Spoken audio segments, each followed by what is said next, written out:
सोमवारी येणाऱ्या अमावस्या अत्यंत पवित्र मानली जाते. यावेळी या दिवशी पितृदोष मुक्तीसाठी विशेष योग आहे.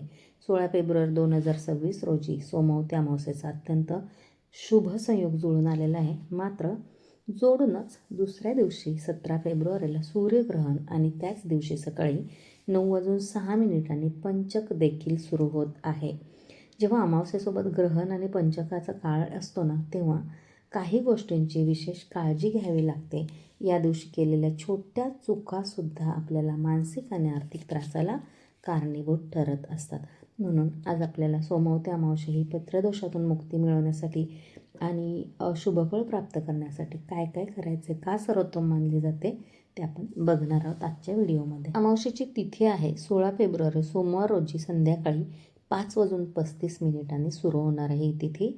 आणि दुसऱ्या दिवशी 17 फेब्रुवारी मंगळवारी 5:31 संपणार आहे. आता सूर्यास्तापूर्वी सोमवारच्या दिवशी अमावस्या तिथी अस्तित्वात असल्यामुळे 16 फेब्रुवारीला सोमवारी अमावस्या व्रत राखणे योग्य ठरणार आहे.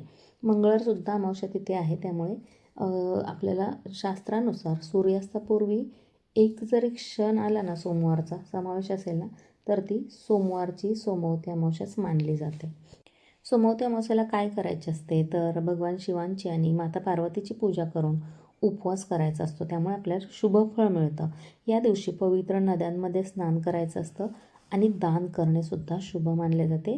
नद्यांमध्ये स्नान करणं शक्य नसेल तर घरी आपल्याला अंघोळीच्या पाण्यात गंगाजल घेऊन स्नान करायचं आहे.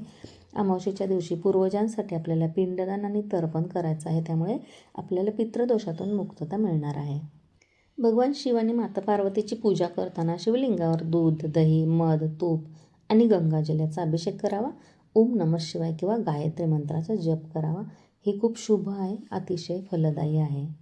आता सोमवती अमावस्या, ग्रहण आणि पंचक हे एकत्र आल्यामुळे आपल्याला काय चुका टाळायच्यात ते मी तुम्हाला आता सांगणार आहे. आपल्याला घर बांधणी किंवा घर दुरुस्तीची कामे करायची नाही आहेत.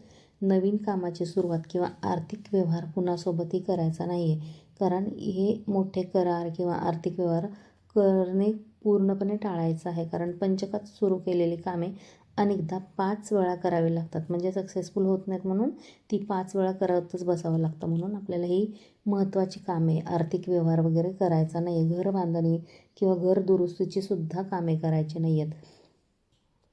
या काळामध्ये दक्षिण दिशेला प्रवास पूर्णपणे टाळायचा आहे, कटाक्षाने टाळायचा आहे. कारण दक्षिण ही दिशा यमाची दिशा मानली जाते आणि विशेषतः अमावस्येच्या दिवशी हा प्रवास अधिक त्रासदायक ठरू शकतो. पलंग, गादी खरेदी करायची नाही, कारण शास्त्रानुसार या काळात पलंग, गादी, खाट खरेदी केलं तर ते पूर्ण वर्ज्य करायचं. कारण असं केलं तर कुटुंबात आजारपण आणि मानसिक अशांती येऊ शकते. म्हणून ह्या गोष्टी कटाक्षाने टाळायच्या आहेत. वादात पडायचं नाही आहे, नकारात्मक विचार करायचा नाही आहे, कारण मानसिक अस्वस्थता जाणवू शकते आपल्याला जर वाद वगैरे घातला, नकारात्मक विचार घेतले, चिडचिड होते आणि आपल्या कामामध्ये ना अडथळे येतात. कोणाकडून कर्ज घ्यायचं नाही आहे किंवा कोणाला पैसेही द्यायचे नाही आहेत. या दिवशी पैशांची देवाणघेवाण केल्यानंतर ते पैसे परत मिळण्यास खूप कष्ट पडतील, कारण या काळात केलेले व्यवहार दीर्घकाळ रेंगाळण्याची शक्यता असते. म्हणून कोणाला कर्ज द्यायचंही नाही, कोणाकडून पैसे घ्यायचेही नाहीत. तुळशीची पाने तोडायची नाहीत आणि झाडं पण कापायची नाही आहेत या काळामध्ये. अमावस्येला आणि पंचकात कोणत्याही झाडाला इजा पोचवायची नाही आहे. तुळशीचे पाने तोडणे देखील महापाप मानले जाते. म्हणून जर पूजेला लागणार असेल तर आदल्या दिवशीच पाने तोडून ठेवायचे आहेत. या दिवशी लोखंडी वस्तू, झाडू किंवा काळ्या रंगाचे कपडे खरेदी करणे पूर्णपणे टाळायचे आहे. कारण मी तुम्हाला अगोदरच सांगितलं की सोमवती अमावस्या, ग्रहण आणि पंचक हे एकत्र आलेले आहेत. म्हणून आपल्याला हे सगळ्या गोष्टी ज्या मी सांगितलीत ना, ते सावधगिरीने पाळायच्या आहेत, वर्ज्य करायच्या आहेत. या गोष्टी करायच्या नाही आहेत. आता या दिवशी म्हणजे सोमवारी, सोमवती अमावस्या दिवशी आपल्याला शुभ परिणाम मिळवण्यासाठी काय करावे ते बघूया. सकाळी 9 वाजण्याच्या अगोदर आपल्याला स्नान आणि दान उरकून घ्यायचं आहे. स्नान लवकरच करायचं आहे, पण जास्तीत जास्त 9 वाजा. पितरांच्या नावाने तर्पण आणि अन्नदान करायचं आहे. ओम नमः शिवाय या मंत्राचा जप करायचा आहे, ज्यामुळे अमावस्या, ग्रहण आणि पंचकाचा कोणताही नकारात्मक प्रभाव आपल्यावरती पडणार नाही. वैवाहिक जीवनातील सुख, पितृदोष निवारण आणि सुखसमृद्धीसाठी या दिवशी स्नान, दान आणि पिंपळाची पूजा नक्की करायची आहे. कारण याच्यामुळे आपल्याला खूप सुखसमृद्धी मिळते, मानसिक शांती मिळते आणि भगवान शिवशंकराची आपल्यावरती खूप कृपा राहते. पिंपळाच्या झाडाला दूध मिश्रित पाणी अर्पण करायचं आणि दिवा लावून 108 प्रदक्षिणा घालायच्या. तर 108 जर नाही ना जमल्या तर कमीत कमी 7 तरी प्रदक्षिणा घालायच्या आहेत.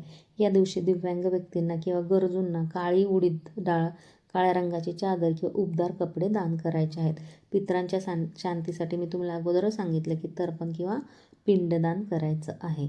संध्याकाळी लक्ष्मी प्राप्तीसाठी आपल्याला तुळशीसमोर आणि घराच्या मुख्य दरवाजावर दिवा लावायचा आहे. तुपाचा लावला तर एकदम बेस्ट, पण जो जमेल तो दिवा लावा आणि दक्षिणेकडे तोंड करून सुद्धा एक दिवा आपल्या पितरांसाठी लावायचा आहे. कारण दर अमावस्येला आपण दक्षिणेकडे तोंड करून पितरांसाठी एक दिवा लावतोच. पण लक्ष्मी प्राप्तीसाठी संध्याकाळी तुळशीसमोर उत्तरेकडे तोंड करून तुम्ही लक्ष्मी प्राप्तीसाठी दिवा लावायचा असतो. आपल्या कुटुंबामध्ये धनसंपत्ती वाढवण्यासाठी शिवलिंगावर 2 मूठ तांदूळ अर्पण करायचे आहेत. यासोबतच आपल्या घरातील सुखसमृद्धीसाठी देवाकडे प्रार्थना करायची. आपल्या स्वतःच्या आणि घरातल्यांच्या आरोग्यासाठी दुधात थोडे गंगाजल टाकून शिवलिंगावर अर्पण करायचं आहे. आपल्या घराच्या म्हणजे जीवनसाथीच्या किंवा स्वतःच्या किंवा सगळ्या घराच्या प्रगतीसाठी घराच्या मंदिरात किंवा घराच्या ईशान्य कोपऱ्यात आपल्याला गाईच्या तुपाचा एक दिवा लावायचा आहे. त्याच्याने काय होतं, आपली प्रगती जास्तीत जास्त होते. जर कुंडलीत कालसर्प दोष असेल तर सोमवती अमावस्येच्या दिवशी चांदीच्या तारेने बनवलेल्या नागाची पूजा करून शिवलिंगाला अर्पण करायचे आहेत. असे हे जमतील तेवढे छोटे छोटे उपाय आहेत, सोपे उपाय आहेत आणि प्रभावी उपाय आहेत. नक्की करून बघा आणि येत्या सोमवती अमावस्येला या शिवभगवानांचा, शिवशंकराचा आशीर्वाद घ्या, भरभरून आशीर्वाद घ्या. आजची महाशिवरात्रीची सेवा जर केली नसेल तर आपल्या चॅनलवरती खूप सारे व्हिडिओज आहेत माहितीचे, मंत्राचे, उपायांचे, ते पण जाऊन बघा आणि उद्या सोमवती अमावस्येला पुन्हा एकदा ते करा. हीच तुम्हाला मी विनंती करेल. चॅनलवरती नवीन असेल तर सबस्क्राईब करा, आपला व्हिडिओ जास्तीत जास्त शेअर करा आणि बेल आयकॉनवरती क्लिक करायला विसरू नका. चला पुन्हा एक नवीन व्हिडिओ घेऊन येते. तोपर्यंत अवधूत चिंतन श्री गुरुदेव दत्त. ओम नमः शिवाय.